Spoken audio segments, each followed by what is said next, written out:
Hello, Assalamualaikum everyone. Hari ni Nana nak share my picks for your weekend outfit.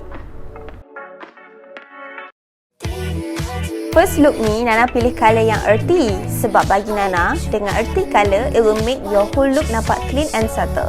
And untuk nampak lebih extra, kita pakai outerwear and you are done!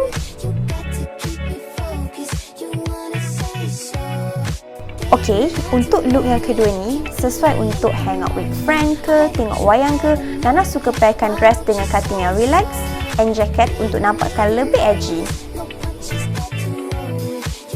Untuk final look, untuk look yang lebih fun, Nana suggest untuk pairkan your print top and seluar yang plain.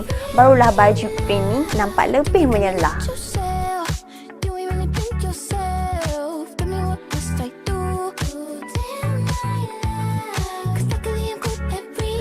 So, that's all for this week. Nana harap tips-tips ni berguna untuk korang semua.